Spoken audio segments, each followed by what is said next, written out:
कितने लोगों को कहते हुए सुना होगा कि कुंडलिनी बहुत डेंजरस है, उसे कभी नहीं जागृत करना चाहिए।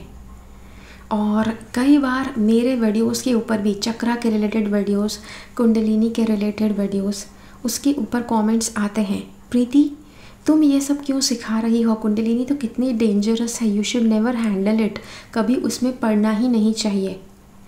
तो आज हम बात करने वाले हैं कि कुंडलिनी डेंजरस, खतरनाक क्यों हो सकती है और किसके लिए हो सकती है। ओके, कोशिश कीजिए कि आप इस पूरे वीडियो को देखें, तभी आप समझ पाएंगे कि एग्जैक्टली क्या है। This is not a fun video कि आप थोड़ा बहुत देखकर एंटरटेन होते हैं। अगर आप अपना नॉलेज इस सब्जेक्ट में अच्छी तरह से बढ़ाना चाहते हैं तो ये वीडियो पूरा का पूरा देखिए। ओके, और ज़रूरत पड़े तो नोट्स भी ले लीजिए, बिकॉज कुछ आपके लिए नोट्स होंगी कि जो आपको काम आएगी आपकी आध्यात्मिक जर्नी में। Okay, stay tuned.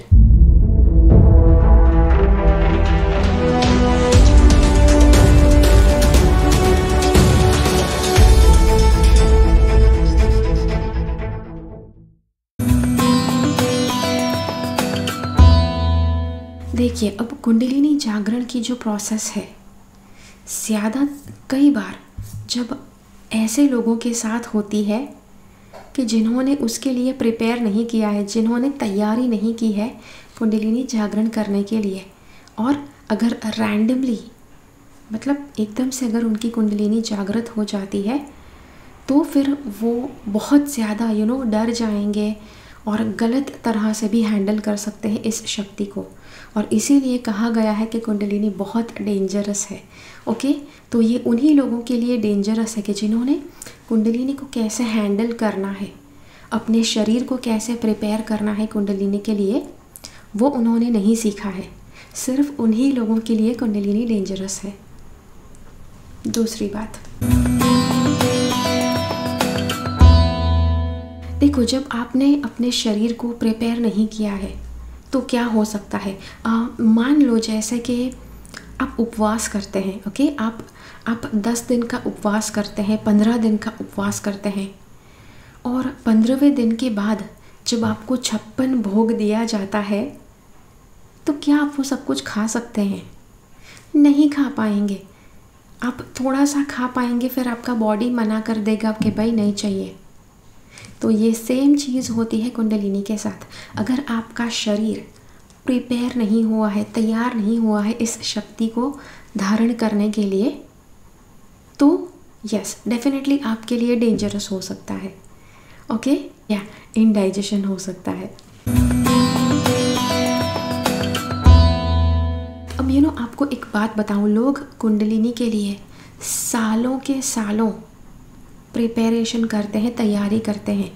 अब सालों जब मैंने कहा है तो उसका मतलब ये नहीं कि 2 साल 3 साल प्रैक्टिस किया, 10 साल 15 साल 20 साल, इतना ज़्यादा लोग प्रिपेयर करते हैं कुंडलिनी जागृत करने के लिए, जिसके बाद वो कुंडलिनी जागृत करने की प्रोसेस में जाते हैं।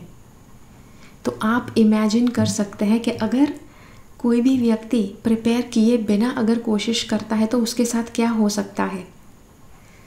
जैसे आपको पता है कि कराटे में जो ब्लैक बेल्ट होता है, अगर उसके पास जो सारी प्रोसेसेस करवाई जाती है, फाइट्स करवाई जाती है, टाइल्स ब्रेकिंग वाली प्रोसेस करवाई जाती है, वही किसी साधारण व्यक्ति के पास अगर करवाई जाए तो उसका क्या हाल होगा। ओके, साधारण व्यक्ति ने प्रैक्टिस नहीं किया है, उस बंदे ने प्रैक्टिस किया हुआ है, इसीलिए वो बंदा वो सारी टाइल्स तोड़ पाएगा। देखो, आपको एक बात समझने की आवश्यकता है। Kundalini awakening it's not aware कि जहाँ पर आप कोई नया अनुभव करने के लिए कुंडलिनी अवेकनिंग करने जाते हैं, कुंडलिनी के प्रोग्राम में जाते हैं। It is not that. आप कुंडलिनी जागरण करने के बाद एक नॉर्मल व्यक्ति की तरह तो रह ही नहीं सकते हैं। नॉर्मल व्यक्ति कैसे रहते हैं? वो लाइफ में जीते हैं, गिरते हैं, कुछ गलतियां करते हैं, फिर कहते हैं अरे मुझे तो पता ही नहीं था इसका परिणाम ऐसा होगा।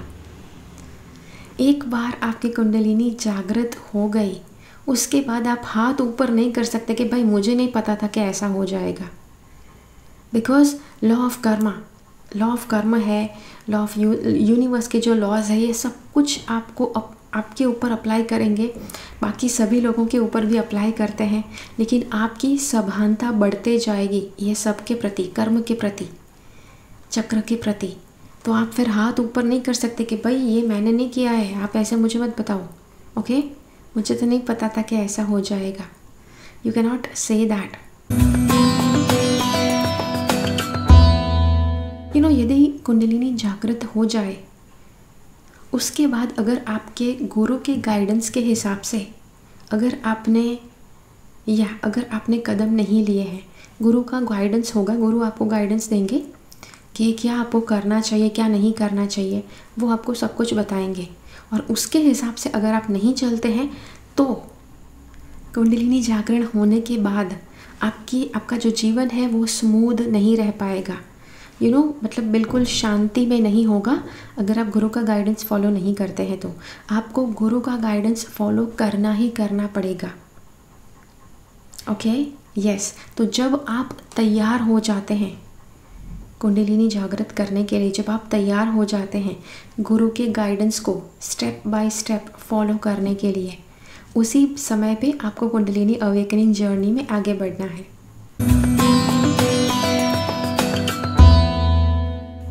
अब ये सवाल मुझे काफ़ी लोग पूछते हैं कि प्रीति हम अपनी कुंडलिनी कैसे जागृत करें, या तो प्रिपरेशन कैसे करना है, शरीर को कैसे तैयार करना है। तो मैं आपको 2 ऑप्शंस देती हूँ। ओके, पहला ऑप्शन ये है योगोदा सत्संग सोसाइटी ऑफ इंडिया। अगर आपने नाम सुना होगा महाअवतार बाबा जी, महाअवतार बाबा जी के जो शिष्य हैं, उनके शिष्य परमहंसा योगानंद, उन्होंने ये योगोदा YSS ऑफ इंडिया का एस्टैब्लिशमेंट किया था। और इन्होंने बहुत ही पावरफुल क्रिया योगा के लेसन्स उन्होंने डिज़ाइन किए थे, उन्होंने लिखे थे कि जो आज भी लेसन्स के रूप में हर महीने में एक लेसन आपको मिलता है कि जो आपको फॉलो करना है पूरे महीने के लिए। तो एक लेसन के रूप में आपको हर महीने भेजा जाएगा by post.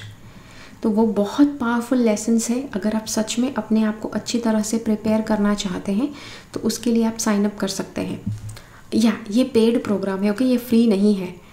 Okay, because paid है लेकिन बहुत रीज़नेबल चार्जेस है उसके। फिर दूसरा है विपश्यना मेडिटेशन। विपश्यना आपने शायद सुना होगा, I don't know. Vipassana Igatpuri में होता है, बाकी बहुत सारी जगह पर होता है बट इगतपुरी में उनका मेन सेंटर है। अगर आपके लिए पॉसिबल है तो विपश्यना मेडिटेशन सेंटर के ऊपर जाकर उनका मेडिटेशन कीजिए, because it is actually really good. बहुत ही अच्छा, बहुत ही पावरफुल प्रोसेस है कि जो आप कर सकते हैं। 10 दिन का प्रोसेस है, टोटली फ्री है। ओके, लेकिन जब आप तैयार हैं तभी जाइए। ओके, बिकॉज ये ऐसा नहीं है कि चलो भाई छुट्टी मनाने जाते हैं, 10 दिन देख के आते हैं क्या सिखाते हैं, कुछ नया सीखने को मिल जाएगा। ऐसा नहीं है, ऐसे नहीं जाना है, ऐसी भावना से नहीं जाना है। मैंने कई लोगों को देखा है स्पिरिचुअल प्रोग्राम में भी ऐसे घूमने के लिए, छुट्टी मनाने के लिए आए हैं, वैसा बिहेव करते हैं। विपश्यना का डिसिप्लिन बहुत ही स्ट्रॉन्ग डिसिप्लिन है जो आपको फॉलो करने को बोला जाएगा। ओके, तो जो भी है आपको फॉलो करना पड़ेगा और आप तैयार हैं तो आप करेंगे ही करेंगे। ओके, तो जी हाँ, तो ये था आपके लिए वीडियो। और आशा करती हूँ कि ये वीडियो आपकी मदद कर पाए। दूसरों के साथ इस वीडियो को ज़रूर बांटें, सभी ग्रुप्स में बांटें, अपने फेसबुक के ऊपर बांटें, व्हाट्सएप के ऊपर बांटें। जिन लोगों को इस वीडियो की आवश्यकता है उन सभी लोगों के साथ बांटें। मिलते हैं अगले वीडियो में फिर से। तब तक के लिए keep following the path of your soul's purpose because you are born for a reason. Thank you so much for watching. अगर ये वीडियो अच्छा लगा है तो लाइक बटन ज़रूर क्लिक कीजिए। Okay, bye bye. चैनल से सब्सक्राइब रहे, सब्सक्राइब बटन क्लिक करके और बेल आइकन को क्लिक कीजिए। उसके बाद जो ऑप्शन आपको मिलता है उसमें से ऑल नोटिफिकेशंस सिलेक्ट कीजिए ताकि हर एक वीडियो का नोटिफिकेशन आपको मिल पाए।